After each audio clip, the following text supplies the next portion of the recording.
Bonjour, ici le pasteur Joel Spinks. Bienvenue à l'émission Vie de foi. Aujourd'hui, on va répondre à une question très intéressante. Comment s'afficher ouvertement pour Jésus? Aujourd'hui, je vais vous parler du baptême, le baptême d'eau. Et on va voir également toutes sortes de baptêmes dans la parole de Dieu qui ne sont pas en fait le baptême d'eau. On va voir en fait qu'il existe 4 types de baptêmes dans la Bible. C'est hyper important de comprendre ces choses-là. Mais aujourd'hui, premièrement, on va répondre à la question comment s'afficher ouvertement. Bien, on va passer par les eaux du baptême. On a vu dans notre première émission, en fait, qu'on pouvait naître de nouveau, on pouvait recevoir le pardon de tous nos péchés. Et on a vu hier, dans notre dernière émission, en fait, qu'on pouvait avoir la conviction, l'assurance de la vie éternelle. Ça, c'est merveilleux. Donc, sauvé, en route vers le ciel et convaincu de l'être. Gloire à Dieu. Et aujourd'hui, on va parler du baptême parce que après le salut, on devrait passer par les eaux du baptême. On va juste définir premièrement, c'est quoi ça le baptême? Bien, le baptême, c'est le mot baptizo, un mot grec dans la Bible, OK, qu'on retrouve, qui veut dire plonger, immerger, submerger. Donc, ce n'est pas au départ un terme théologique, c'est-à-dire ce n'est pas un terme religieux, c'est un terme grec qui voulait tout simplement dire qu'on était pour immerger quelque chose, plonger quelque chose. Par exemple, je pourrais prendre un biscuit et plonger le biscuit dans mon café. Et là, mon biscuit serait baptisé. OK? Mais dans les termes théologiques, on parle d'une expérience spirituelle aussi. En fait, c'est la révélation d'une chose qu'on a vécue intérieurement. On veut témoigner ouvertement à tous que nous sommes passés de la mort à la vie. Aujourd'hui, nous sommes enfants de Dieu, en route vers le ciel. Et là, en fait, quand on passe par les eaux du baptême, on s'identifie à Jésus-Christ ouvertement. C'est alors qu'on peut inviter nos amis, notre famille à l'église, par exemple, le jour de notre baptême, pour que nos amis puissent voir Joel Spinks s'engage ouvertement, publiquement, devant tous. Il veut témoigner à tous qu'il a donné sa vie à Christ. Donc, c'est un moment important dans une vie. Si vous n'avez pas passé encore par les eaux du baptême, je veux vous encourager. C'est vraiment merveilleux, vous devriez le faire. Et aussi, c'est une marque d'obéissance, parce que la Bible nous dit qu'on devrait passer par les eaux du baptême. Mais pour y arriver, juste avant, c'est important pour nous d'avoir une connaissance générale du baptême et aussi les types de baptême dans la Bible. Donc, dans le disciple victorieux, aujourd'hui, on parle, en fait, toute la semaine du disciple victorieux, qui est un manuel qu'on a préparé pour vous aider à vous enraciner dans les voies de Dieu. Ce livre est disponible sur le site web emcboutique.com. Et puis, ça fait des années que j'utilise, en fait, le disciple victorieux pour former des disciples. Et même, il y a plusieurs églises dans la francophonie qui se servent du même manuel parce que le but, ce n'est pas d'orienter les gens vers une doctrine d'une église particulière, mais c'est de vraiment établir des personnes, des enfants de Dieu dans les voies de Dieu dès leur nouvelle vie en Jésus-Christ. Donc, gloire à Dieu pour ce manuel qu'on a de disponible pour vous sur le site emcboutique.com. Donc, le mot baptême ou baptizo en grec, comme je vous dis, ça veut dire plonger ou immerger. OK, mais si vous êtes un enfant de Dieu, pourquoi passer par les eaux du baptême? Peut-être vous dites, ah bien moi, je me souviens, j'ai entendu dire que mes parents m'ont baptisé quand j'étais un enfant. Bien, le mot, je vous rappelle, baptizo veut dire plonger ou immerger. Donc, est-ce que vous avez été totalement plongé dans l'eau en tant que bébé, premièrement? Est-ce que c'est ça que vous avez vécu? Peut-être vous avez eu des petites gouttes sur le front. Donc, il y a une différence entre des gouttes et être plongé dans l'eau, n'est-ce pas? Immergé. Et aussi, est-ce qu'un petit bébé peut vraiment choisir de servir Jésus-Christ? Est-ce qu'un enfant comme ça, est-ce qu'un bébé est en mesure de prendre une décision pour Christ? Donc, moi, ce que j'aimerais vous expliquer, en fait, ce n'est pas pour faire des querelles dans le corps de Christ, pas du tout. Mais l'idée, c'est de vraiment respecter ce que la parole de Dieu nous explique. Donc, le baptême veut dire que je m'identifie personnellement à Jésus-Christ. J'ai donné ma vie à Christ. Donc, on va lire ensemble des textes qui vont nous expliquer en fait le symbole. Mais qu'est-ce que ça représente? Pourquoi inviter tout le monde à l'Église le jour de mon baptême, par exemple? Est-ce que je suis obligé de me faire baptiser à l'Église? Moi, j'ai été baptisé chez mes parents avec toute l'Église qui est venue chez mes parents. Mes parents avaient une belle piscine, donc tout le monde venait. Et puis, j'ai été baptisé dans une piscine. D'autres personnes sont baptisées à l'Église, comme chez nous. À l'Église, on baptise directement dans un baptistère, dans un culte. Donc ça, c'est facile. Tout le monde est déjà là. On peut inviter des amis, de la famille. Comme ça, les gens peuvent voir, en fait, qu'on s'engage publiquement pour Jésus-Christ. Ça, c'est merveilleux. Et aussi, nos bien-aimés peuvent vivre un culte chrétien. C'est super. C'est une belle opportunité pour nous d'évangéliser et pour nous de briller. Bon, mais là, ce symbole-là, on doit le comprendre. OK? Donc, le baptême d'eau est un symbole d'engagement envers Dieu, celui qui nous sauve. Qu'est-ce qui nous sauve? C'est notre engagement. Amen. Donc, je vais vous lire un texte dans 1 Pierre, chapitre 3, au verset 21. On va aller ensemble. 1 Pierre 3, 21. Cette eau, en parlant de l'eau du déluge à l'époque de Noé, dans le contexte, était une figure du baptême qui n'est pas la purification des souillures du corps, mais l'engagement d'une bonne conscience envers Dieu et qui maintenant vous sauve. Donc, c'est votre engagement envers Dieu qui vous sauve. Une chose qu'on doit comprendre, l'eau du baptême ne nous sauve pas. Même si on met des détergents, l'eau de Javel, non, l'eau ne nous sauve pas. Si l'eau pouvait nous sauver, Jésus aurait dit, écoutez, je ne descendrai pas sur la terre mourir sur la croix pour payer votre dette de péché, passez par l'eau du baptême et puis voilà, vous serez sauvés comme ça. Mais l'eau ne sauve pas. 1 Jean 1,7 nous dit en fait que c'est le sang de Jésus qui nous purifie de tout péché. C'est le sang que Jésus a versé sur la croix qui nous purifie de notre dette de péché. Et dans 1 Corinthiens, chapitre 6, au verset 11, nous lisons « Et c'est lorsque vous étiez quelques-uns de vous, en parlant du péché. Okay? Vous étiez pécheurs autrefois, mais vous avez été lavés. » Est-ce qu'on a été lavé par l'eau du baptistère? Vous avez été lavé. En fait, on parle ici d'un lavage spirituel. OK? Vous avez été sanctifiés ou mis à part pour Dieu. Vous avez été justifiés, déclarés justes au nom du Seigneur Jésus-Christ et par l'Esprit de notre Dieu. Donc, c'est le sang de Jésus qui nous purifie et on peut considérer ce lavage spirituel comme étant efficace, absolument. Gloire à Dieu. Donc, nous comprenons que le baptême d'eau, c'est vraiment l'immersion d'un croyant dans l'eau. Et pourquoi qu'on fait ça? Bien, je vais vous lire un autre texte qui nous aide vraiment à comprendre. Dans Romains chapitre 6, verset 4 et le verset 5, nous lisons « Par le baptême, donc, nous avons été mis au tombeau. » OK, ça, c'est ce qu'on veut comprendre. On va le vivre spirituellement, mais on va le vivre également physiquement. OK? Donc, on va illustrer physiquement ce qu'on a vécu spirituellement. Romains 6, verset 4. Par le baptême, donc, nous avons été mis au tombeau avec lui pour être associés à sa mort, afin que tout comme le Christ a été ramené d'entre les morts par la puissance glorieuse du Père, nous aussi, nous vivions d'une vie nouvelle. En effet, si nous avons été unis à lui par une mort semblable à la sienne, nous serons également unis à lui par une résurrection semblable à la sienne. OK, vous dites, mais qu'est-ce que ça veut dire, Pasteur Joël? Je vais vous rendre ça très, très simple. Quand vous passez par les eaux du baptême, OK, vous descendez, admettons que vous descendez dans un baptistère à l'église.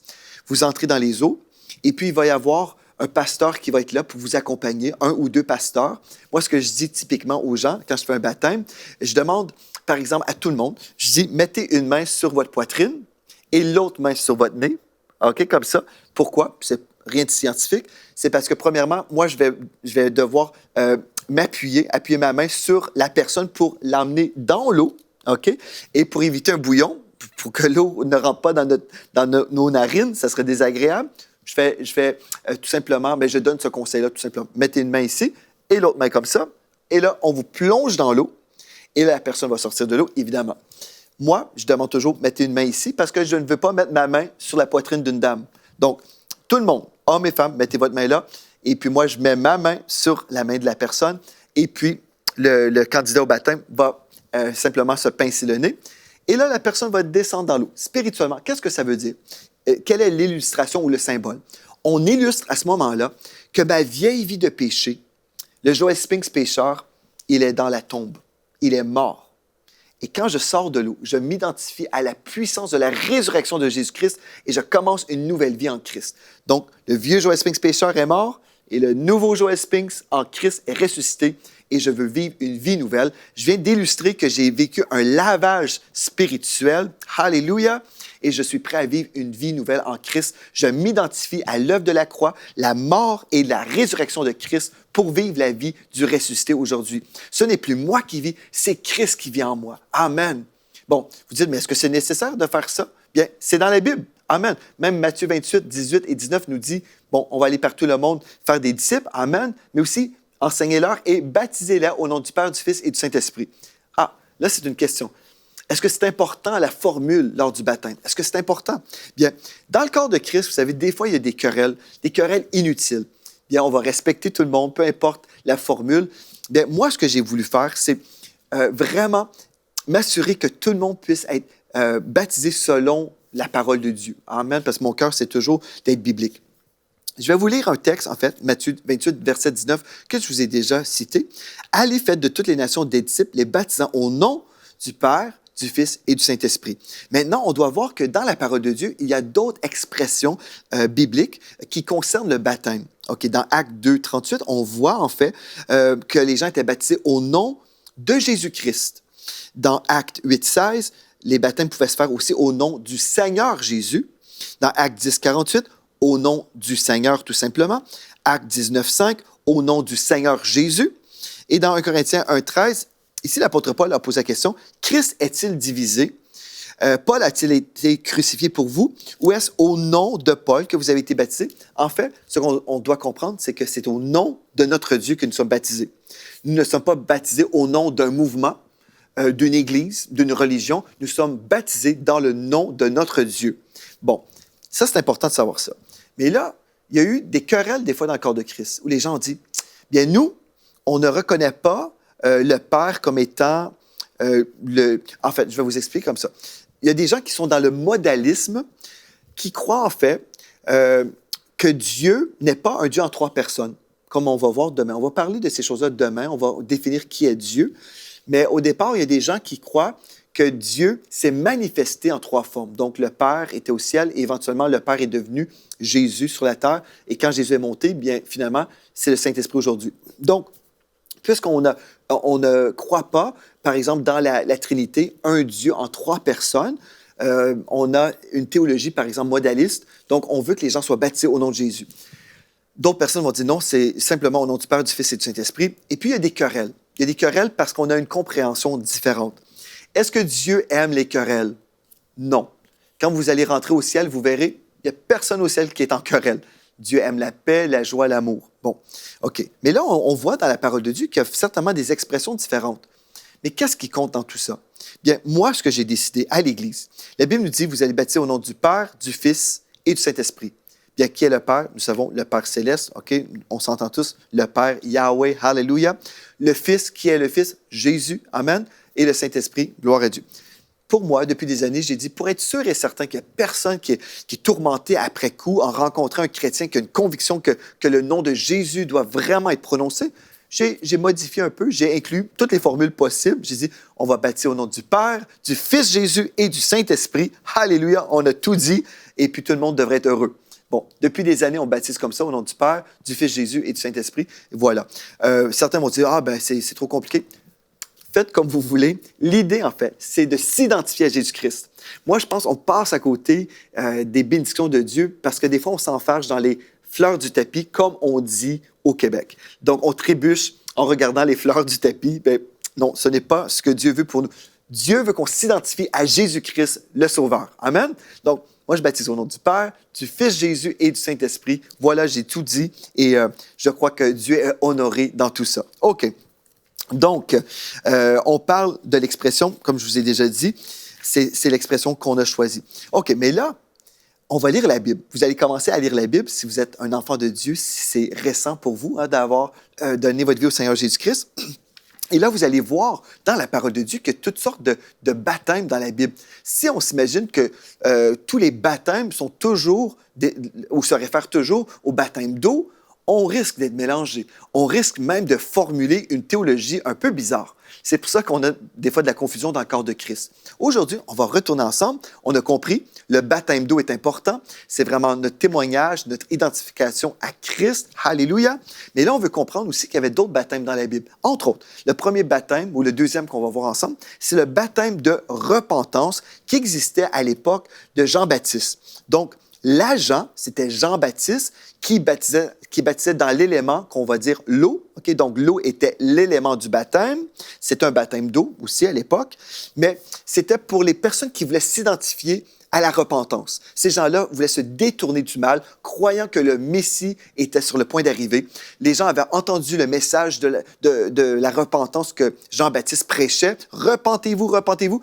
Et là, les gens acceptaient cet appel divin. Ils voulaient se repentir, donc ils passaient par les eaux du baptême et c'était Jean-Baptiste, l'agent du baptême, le baptême de repentance, qui n'existe plus aujourd'hui parce que Jean-Baptiste est mort et puis le Messie est arrivé. OK? Mais on comprend ça, que ce type de baptême existait dans la Bible. Donc, quand vous allez lire ça dans la Bible, vous allez comprendre que oui, Pasteur Joël en avait parlé. Alléluia.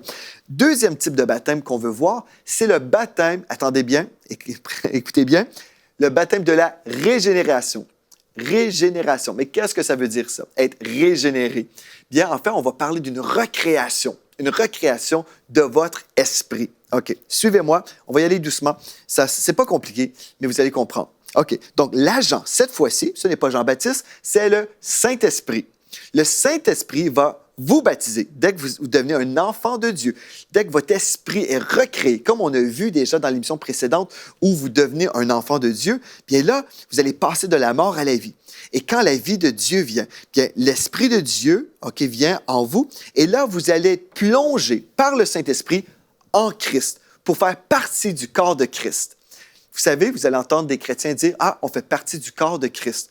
Mais pour faire partie du corps de Christ, nous devons être plongés, baptisés dans le corps de Christ. Et on retrouve le texte, en fait, dans 1 Corinthiens 12, verset 13, qui nous dit « Et nous tous, juifs ou non-juifs, esclaves ou hommes libres, nous avons été baptisés pour former un seul corps, on parle du corps de Christ ici, par le même Esprit Saint, et nous avons tous eu à boire de ce seul Esprit. » Et je viens de vous lire dans la version français courant. Donc, nous avons tous été plongés pour faire partie du corps de Christ. Et dans Galates 3, versets 26-27, nous lisons « Car vous êtes tous fils de Dieu par la foi en Jésus-Christ, vous tous qui avez été baptisés en Christ. Vous avez revêtu Christ. » Voyez? Donc, on parle ici du baptême de la régénération ou le baptême par l'Esprit dans le corps de Christ. C'est ça que ça veut dire, c'est pas compliqué. Et dans 2 Corinthiens 5, 17, comme on a vu dans notre première émission, si quelqu'un est en Christ, il est une nouvelle créature. Donc, encore une fois, nous sommes en Christ. Quand nous sommes en Christ, nous sommes dans le corps de Christ. OK? Et Éphésiens 4, versets 4 à 6. Écoutez bien ceci. Frères et sœurs, c'est là où ça se complique. C'est pas compliqué. Mais c'est là où, dans le corps de Christ, il y a eu des complications parce qu'on n'a pas discerné, en fait, qu'il y avait des types différents. Écoutez bien ceci. Je vais vous lire le texte et vous allez comprendre après. C'est facile. Éphésiens 4, verset 4 nous dit « Il y a un seul corps et un seul esprit. » Alléluia! Un seul corps. Oui, Jésus a un seul corps. Il n'a pas 10 corps. Un seul corps. On a tous été plongés dans un seul corps. Amen. Donc, le texte nous dit « Il y a un seul corps et un seul esprit. » Comme aussi, vous avez été appelés à une seule espérance par votre vocation. Il y a un seul Seigneur, une seule foi, un seul baptême, un seul Dieu et Père de tous, qui est au-dessus de tous et parmi tous et en tous. Ce texte-là nous parle du baptême de la régénération. Nous parle du baptême où nous sommes plongés dans le corps de Christ par le Saint-Esprit. Mais là, si je prends ce texte-là et je crois que c'est le baptême d'eau, là, je peux dire, il y a un seul corps et un seul esprit. C'est juste mon église locale qui est la véritable église. Nous sommes les seuls chrétiens au monde. Au Québec, dans notre église, nous sommes les seuls chrétiens et tous ceux qui ne sont pas dans notre église locale, ils sont tous perdus. Vous allez rire, mais il y a des gens qui croient ça. Parce qu'ils prennent ce texte-là disant, il y a un seul corps. Et puisque nous sommes sauvés dans notre église, là, mais tous les autres sont perdus. Ou dans notre mouvement d'église, tous les autres sont perdus. Attention, ce texte-là ne parle pas du baptême d'eau.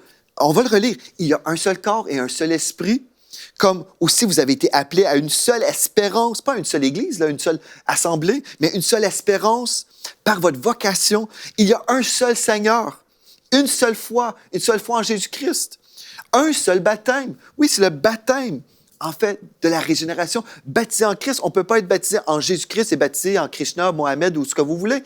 Il y a seulement Jésus-Christ qui sauve. Un seul Dieu et Père de tous, qui est au-dessus de tous et parmi tous et en tous, parmi tous et en tous. Alléluia! On parle clairement ici du baptême de la régénération. C'est important de le savoir parce que plus tard, si vous ne connaissez pas ces choses-là, vous pouvez être mélanger et puis vivre toutes sortes de souffrances et ce n'est pas le cœur de Dieu pour vous. OK. Et juste avant d'aller à mon prochain baptême ou le prochain type de baptême, je veux lire Romains 8, 9. OK? Parce qu'on va clôturer sur le baptême de la régénération. Romains 8, 9 nous dit « Pour vous, vous ne vivez pas selon la chair, mais selon l'Esprit, si du moins l'Esprit de Dieu habite en vous. Si quelqu'un n'a pas l'Esprit de Christ, il ne lui appartient pas. » Ça, c'est ce que je dois comprendre. Donc, dès que je deviens un enfant de Dieu, j'ai donné ma vie à Christ, le Saint-Esprit est venu en moi. Alléluia. Il m'a plongé dans le corps de Christ. Je fais partie du corps de Christ. Alléluia. Mais là, le Saint-Esprit va avoir toute la place en moi. Dieu m'appelle à être rempli du Saint-Esprit. Et là, je vais parler du baptême de puissance. Un baptême de l'Esprit. Alléluia. Mais c'est quoi ça? C'est le baptême. Cette fois-ci, l'agent, ce n'est pas le Saint-Esprit. Cette fois-ci, c'est le Seigneur Jésus-Christ. J'ai été plongé en Christ et ensuite, Jésus, ce qu'il va faire, il va me baptiser dans l'Esprit Saint pour vivre la puissance, la plénitude de Dieu. Oh, gloire à Dieu! Comme je le dis, je sens la présence de Dieu. Si vous n'avez pas été baptisé du Saint-Esprit, vous pouvez être baptisé du Saint-Esprit même avant de recevoir votre baptême d'eau. Oui, c'est possible. Alléluia! Donc, l'agent, cette fois-ci, c'est Jésus-Christ. Il vous baptise dans quoi? Pas de l'eau, là, cette fois-ci, mais dans le Saint-Esprit. Le Saint-Esprit vous a baptisé une fois pour faire partie du corps de Christ et Jésus vous baptise dans le Saint-Esprit pour vivre la puissance de Dieu. C'est simple. Acte 1.8 nous dit, ici, c'était la première fois que c'était pour arriver, Jésus a dit, « Mais vous recevrez une puissance, le Saint-Esprit survenant sur vous, et vous serez mes témoins à Jérusalem, dans toute la Judée, dans la Samarie et jusqu'aux extrémités de la terre. » Et Jean-Baptiste avait dit dans Marc 1.8, « Moi, je vous ai baptisé avec de l'eau, mais lui, Jésus, il vous baptisera avec le Saint-Esprit. » Alléluia! C'est dans la version français courant. Et on peut lire dans Jean 1.33 que vous allez être baptisés avec le Saint-Esprit. Dans Acte 1.5, baptisés avec le Saint-Esprit. Et puis, voilà, même en anglais, on peut voir, en fait, que dans la version, par exemple, dans Marc 1.8, en anglais, on dit « with ». The Holy Spirit. Je le dis parce que c'est important de voir juste la distinction, en fait, qu'on peut apporter. Et le fruit évident, OK, on dit on va recevoir la puissance, mais quel sera le fruit évident de ce baptême de puissance?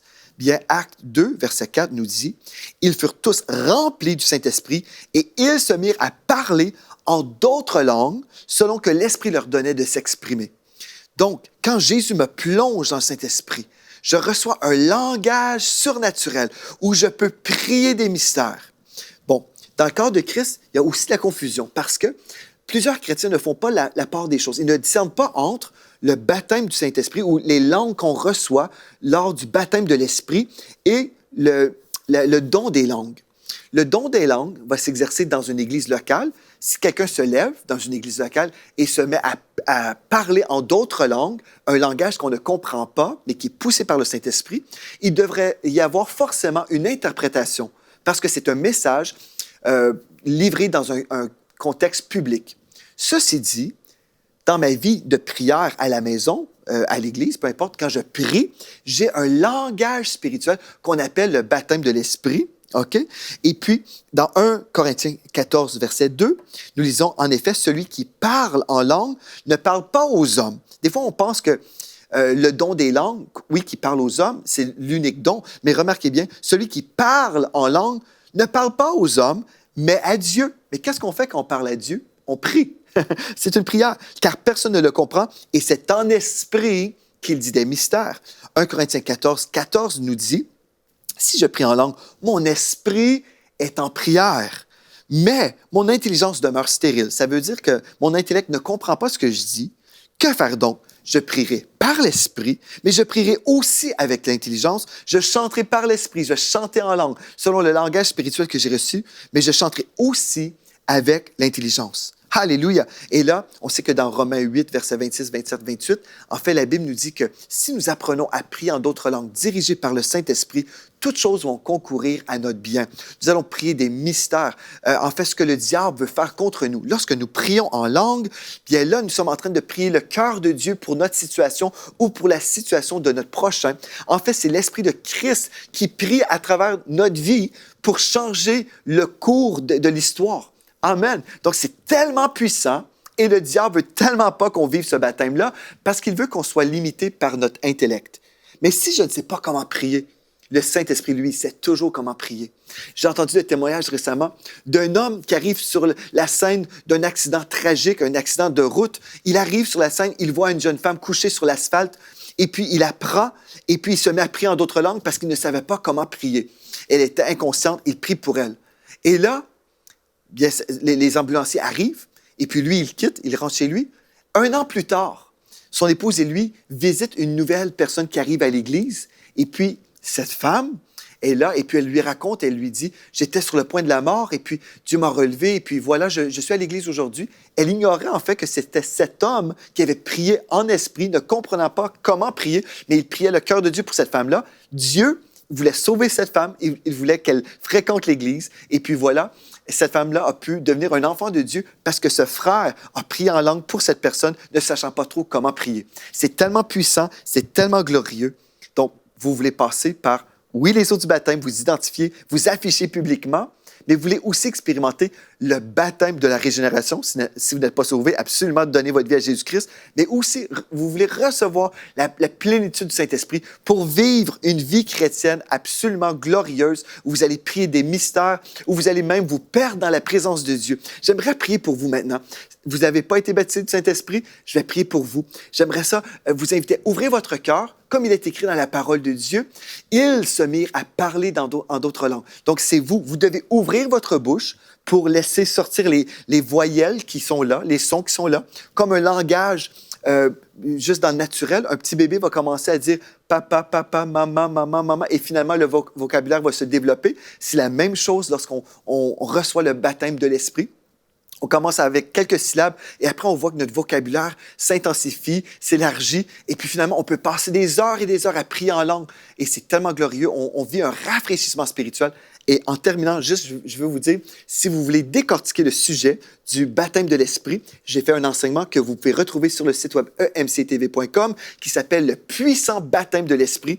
Visitez le site web et écoutez tout ça. Je décortique en gros tout ça. Donc, je vais prier pour vous maintenant dans le nom de Jésus-Christ. Dès que je vais prier pour vous, recevez, relâchez votre foi et ouvrez votre bouche et laissez les syllabes, laissez l'Esprit de Dieu s'exprimer à travers de votre vie. Père éternel, dans le nom de Jésus-Christ, je prie pour toutes les personnes qui ont soif maintenant, tous ceux qui veulent être baptisés du Saint-Esprit. Je le déclare sur votre tête dans le nom de Jésus. Soyez baptisés du Saint-Esprit maintenant et commencez à ouvrir votre bouche, louer le Seigneur, commencez à prier en d'autres langues selon l'expression du Saint-Esprit. Alléluia. Oh, korabasi kiarababa korabasi kriabashondo kiriaba korababa kirabasan. Et je déclare sur vous des fleuves d'eau vive. Maintenant, des fleuves d'eau vive coulent de votre sein. Vous recevez maintenant la puissance de Dieu sur vous, dans les nations, partout où vous entendez cette parole. Recevez dans le puissant nom de Jésus-Christ de Nazareth, le puissant baptême de l'Esprit. Alléluia. Merci d'avoir été là. On poursuit demain dans cette étude dans le disciple victorieux. Et d'ici à demain, soyez richement bénis.